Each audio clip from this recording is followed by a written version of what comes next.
আসসালামু আলাইকুম। সকালের নাস্তা বানানোর জন্য আসছি। যে রুটিগুলো আমি বেলে নিয়েছি, এবারে ইন্ডাকশন চুলায় ভেজে নেব। লাগ দিয়ে দিয়েছি।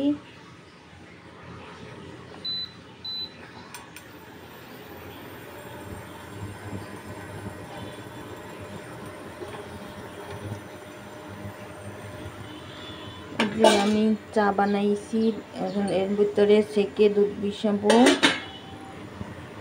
আর এখন এই রুটিগুলো আমি ভেজে নেব। তাওয়াটা গরম হলেই রুটিগুলো আমি ভাজবো।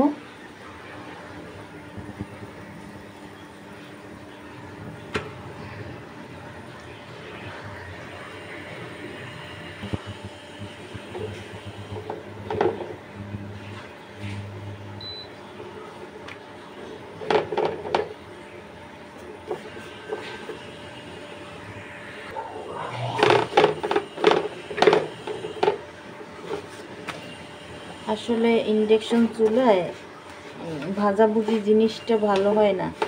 এটা আসলে লিকুইড যত রান্না এগুলাই ভালো হয়। একদম খেয়াল রেখে কাজ করতে হয়। এই যে রুটিটা একটু লালচে হয়ে গেছে,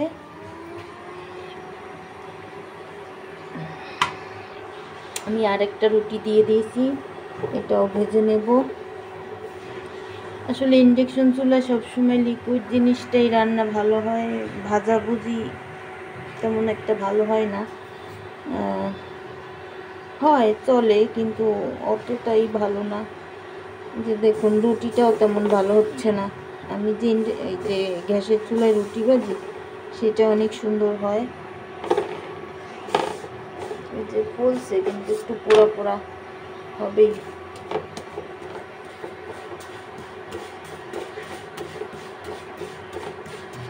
দ্রুত কাজ চালাইতে হয়। ইন্ডাকশন চুলার রান্না বসাইয়া আর এদিক সেদিকে তাকানো যায় না। একদম হাতের উপরে রেখে কাজ করতে হয়, তাও তো ভালো হয় না। যে তাপ বেশি তো তাই।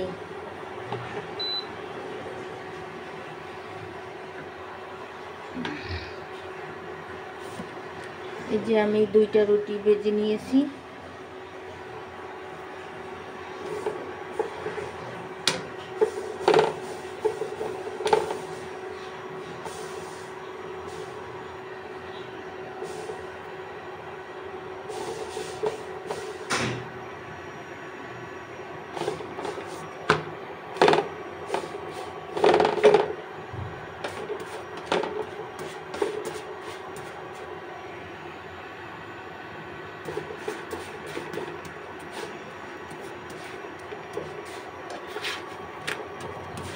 যে রুটিটা একটু দাগ লেগে গেছে।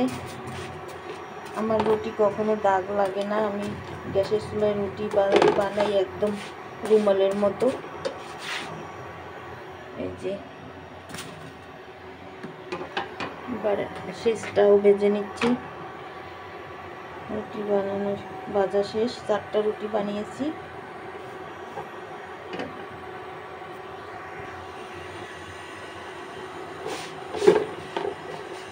একটু ফুলে উঠছে।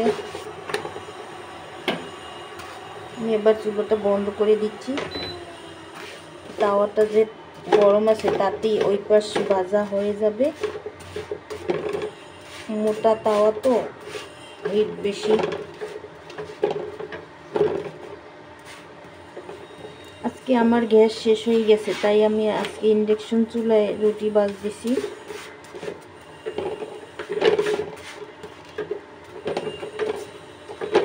চা বানিয়েছি, এখন রুটি ভেজেছি।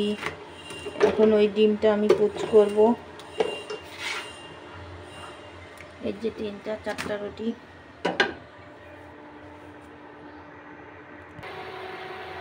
এবার আমি ডিম কুচ করব একটা। এই যে তেল দিয়ে দিছি, ওই তাওয়াটাই একটু মুছে তেল দিয়ে দিয়েছি। এবার এর মধ্যে ডিমটা দিয়ে দেব।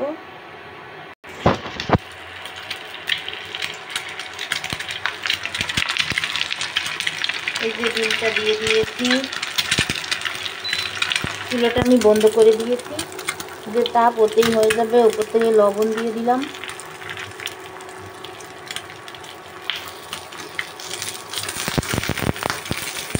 এবার আমি ডিমটা উল্টে নেব।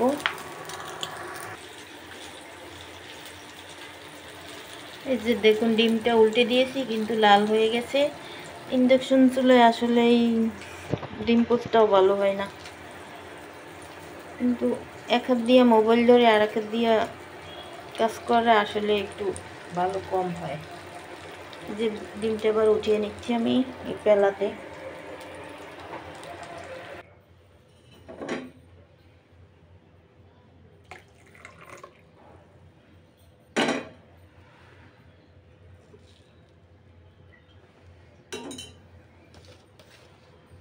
আমি চা ছেঁকে নিয়েছি, এবার গুঁড়ো দুধ দিয়ে দেব। এবার আমি ভালো করে গুলে নেব।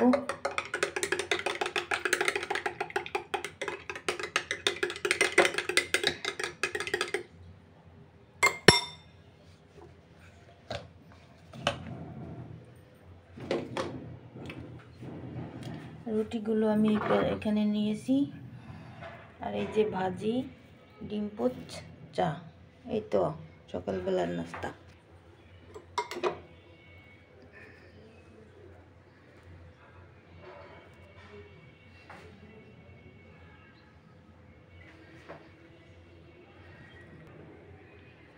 আল্লাহ হাফিজ।